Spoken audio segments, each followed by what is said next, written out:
asegura que una intervención militar estadounidense en la isla no es necesaria porque el país está a punto de caer. Yo a esa frase del presidente le agregaría una partícula enclítica, como se dice en gramática estructural española, a punto de caerse el país entero.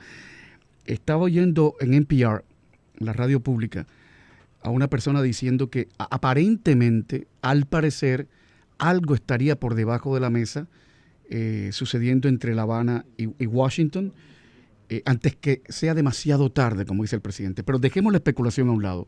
Mi pregunta, Milian, es: ¿hasta qué punto usted cree que el futuro de la isla pasa por cambios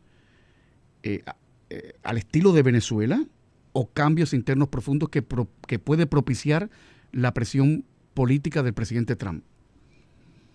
Bueno, mira, todo es posible. Sabemos que la supuesta revolución cubana ha sido un fracaso económico, social, cultural, en todos los aspectos. Y no tiene hoy en día el poderío militar que tuvo en un momento porque el país ha fracasado y no está subvencionado por la Unión Soviética.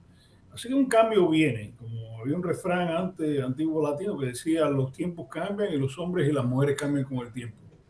Pero el cambio ese es muy incierto. Primero que todo, Cuba está en una situación desesperada económicamente.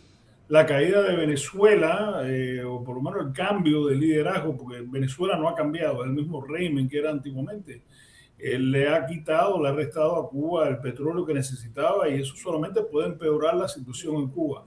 Lo primero que yo me preguntaría o le hiciera la pregunta al presidente: ¿cuál es su objetivo político? Estratégicamente, ¿qué quiere usted? ¿Un cambio de gobierno, un cambio de liderazgo, un cambio para la democracia o perpetuar a Cuba en un estado que sea algún tipo de colonia de los Estados Unidos de América? Eso no se ha definido todavía. El presidente no ha dicho cuál es su objetivo estratégico. Es decir, del momento él quiere un cambio, pero no ha definido, no ha dicho, no ha especulado en cuál es el tipo de cambio que quiere. Lo otro que podemos preguntarnos es lo siguiente: Cuba no tiene absolutamente nada que pueda beneficiar a los Estados Unidos. No tiene petróleo, no tiene azúcar, Nada, nada. no tiene combustible, no tiene nada. Entonces, simbólicamente, como uno que nació en Cuba y que se fue como refugiado político con mi familia, me gustaría ver que Cuba sea un país democrático, libre, un país que tenga buenas relaciones con los Estados Unidos de América por necesidad, no solamente para la estabilidad del mundo, pero también por la necesidad para el pueblo cubano, por lo menos progresar y no convertirse como lo es trágicamente Haití, en un lugar que está en un desastre perpetuo. Pero yo no creo que el presidente está dispuesto a hacer mucho para garantizar lo que aspiramos nosotros, para que Cuba sea libre y democrática. ¿Por qué? ¿Por qué lo digo? Primero que todo, porque si se invade a Cuba, que no es algo pragmático de hacer, el costo sería exorbitante. Segundo, cuando uno asume esa responsabilidad como conquistador, entonces asume la responsabilidad de reconstrucción. Y Cuba necesita por lo menos una década y miles de millones de dólares, si no billones de dólares, para poder reconstruir su economía. Porque la desgraciada revolución cubana ha destruido todo, lo bueno, lo malo y lo feo, lo que era de la isla. Es decir, la industria azucarera no existe. La industria de turistas después de la tragedia de COVID no existe. Cuba no tiene ninguna industria pragmática. Cuba depende mucho de la remesa de los familiares de los cubanos que le envían del exterior. Así que yo no sé lo que quiere decir el presidente. El presidente es una persona que no habla con claridad. Y le voy a hacer un comentario solamente sobre Venezuela. La literatura de la dictadura venezolana ha cambiado. La infraestructura de la dictadura no ha cambiado.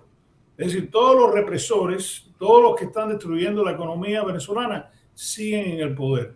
Y la reconstrucción de esa industria, por ejemplo, del petróleo, va a demorarse mucho tiempo y mucha inversión, que todavía no se ha aclarado quién está dispuesto, qué corporación está dispuesta a invertir para la reconstrucción de esa industria petrolera.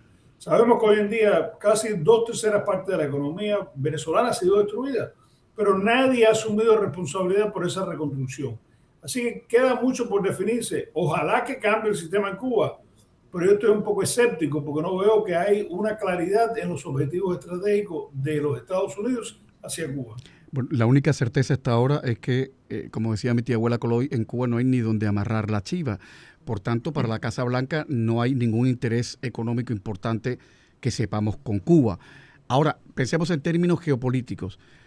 ¿Cuán importante es en términos geopolíticos un aliado como Putin, un aliado de la revolución cubana como Putin, o los chinos. Tal vez el presidente Trump lo que quiere es desactivar esa zona de influencia, pero mi pregunta es, ¿realmente Cuba constituye una zona de influencia de Rusia y China en el Caribe? ¿De verdad? No, la realidad es que la destrucción de la República Cubana, que fue garantizada por Fidel Castro y aprobada por la Unión Soviética, ha demostrado que Cuba no lleva ningún papel importante, no tiene, como vuelvo a repetir, fue una base en un momento de la Guerra Fría para la Unión Soviética, se le permitieron poner cohetes, que es una mentira grandísima. Los cohetes no fueron eliminados, lo que simplemente los trasladaron a submarinos y a bombarderos que estaban estacionados. Ahora China la utiliza como una base militar y una base para recaudación de información de inteligencia, especialmente lo que se llama información de inteligencia de señales y comunicaciones en Cuba, pero la realidad es que Cuba ha perdido su importancia. Hoy en día no sirve ni siquiera para tener los cohetes, ni los submarinos, ni las bases militares. Lo que Cuba representa es una cuestión simbólica para esos países, para China y para la Unión Soviética, que tienen una representación en este hemisferio. Es decir, es una manera para Putin o para China decir, estamos ahí al lado de los Estados Unidos, pero francamente no tiene esa importancia. Yo emocionalmente, yo como un hijo de inmigrantes que nació en Cuba, siento un gran aprecio por Cuba, pero radicalmente Cuba se ha convertido en un anacronismo de la Guerra Fría y no tiene esa importancia. Número dos, los Estados Unidos tienen la potencia militar o la capacidad militar para vencer a cualquier enemigo de los Estados Unidos que esté estacionado en Cuba. La realidad es que Cuba simplemente ha perdido su vigencia como un punto estratégico de la Guerra Fría. Y por último digo lo siguiente, el que llega a conquistar a Cuba, sea los Estados Unidos o sea Putin, es responsable por esa reconstrucción que requiere miles de millones de dólares. Para los Estados Unidos más bien ha sido un caso de un problema de inmigración, un problema de tráfico de droga, pero yo creo que se ha perdido la vigencia que tenía Cuba en su momento cuando Fidel Castro creó la dictadura esa terrible. Así que yo no le veo esa importancia estratégica. Eso lo tengo que reconocer porque yo creo que tenemos que reconocer esa realidad para buscar una solución para la nación cubana. Pero yo no le veo ninguna importancia económica, militar, social y cultural, siempre lo ha tenido. Y Pero no, en este y no momento, autoengañarnos, porque vivimos autoengañados en esta orilla y en la otra orilla. Oiga, Juan Milián, apartándonos del tema de la importancia o la falta de importancia geoestratégica, geopolítica de Cuba, cuando usted habla de una base china en Cuba para captación de señales en términos de inteligencia, usted que es un experto en inteligencia militar, ¿esa base realmente qué hace? ¿Qué escuchan ellos? ¿Qué espían ellos? ¿Qué se puede escuchar desde Cuba con respecto a Estados Unidos? bueno, sencillamente todo Todo. lo que puedan captar, señales electrónicas que se pueden comunicar a través de cualquier medio de comunicación, cualquier tipo de acción cibernética o actividad cibernética, cualquier actividad que puedan captar desde la isla de Cuba. China asumió control de lo que era la base antigua de Lourdes, que la Unión Soviética estuvo operando por más de 5 décadas. Entonces, la realidad es que los servicios de inteligencia hoy en día en el mundo entero, no solamente de China, pero captan todo lo que pueden utilizar. De esa información hay una filtración de lo que vale la pena. Si se está comentando algo militar, político, económico que ellos pueden utilizar para reconocer las intenciones y la capacidad de los enemigos que ellos han echado arriba.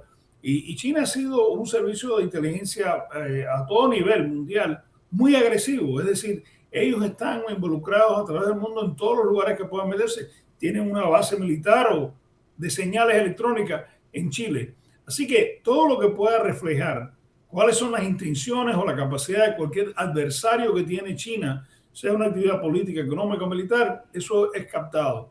Sin embargo, toda la información que ellos pueden obtener, que pudieran obtener durante la Guerra Fría, que pueden obtener hoy en día, nunca ha demostrado ser el factor decisivo en el destino de una nación. Es decir, durante la época de la Guerra Fría, la KGB tenía infiltraciones a todo nivel de los gobiernos democráticos.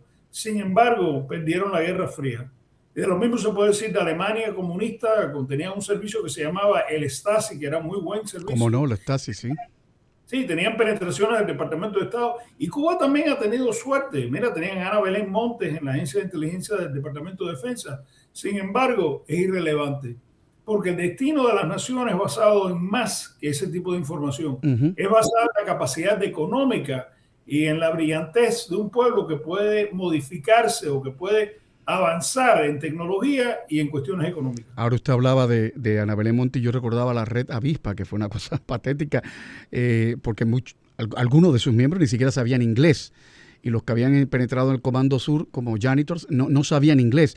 Y hay una historia que me involucra no solo a mí, sino también a Maggie Carles, a Luis Nodal y a Paquito de Rivera y a Arturito Sandoval, músicos cubanos todos, artistas cubanos. Se trascendió en la prensa americana y local de que uno de estos tipos de la red Avispa, recién llegados aquí, enviaron un mensaje a La Habana diciendo: hay que tener mucho cuidado con lo que van a hablar Camilo Egaña, Maggie Carles, Luis Nodal, Paquito de Rivera. Y a mí me dio tanta risa porque yo, nada más de pensar, Maggie siempre ha sido una mujer sobrepesada. Este cuerpo que me ha dado Dios no da para ser guerrillero, ni del Navy SEAL, ni nada de eso. Luis Nodal es más bajito que yo. Y Paquito Rivera, lo de la música, decía: ¿qué clase de comando somos nosotros para que nos estén vigilando desde La Habana? Realmente son espías. Las ideas es lo que temen estas dictaduras. Ay, por Dios, ¿de verdad? Las ideas son peligrosas porque las ideas nos llevan a soñar. Y cuando uno puede soñar, para un dictador eso es el peligro más grande. Es como dijo un cómico cubano una vez: la risa es el peor enemigo de las dictaduras. Bueno, no había pensado yo que lo que yo hablo por aquí o en la televisión puede llegar a ser una buena idea o mala. Juez Milián, gracias por estar una vez más en el programa. Y nada, hay que seguir para adelante, para atrás ni para coger impulso. Si Dios quiere. Si Dios quiere. Un abrazo. Un abrazo.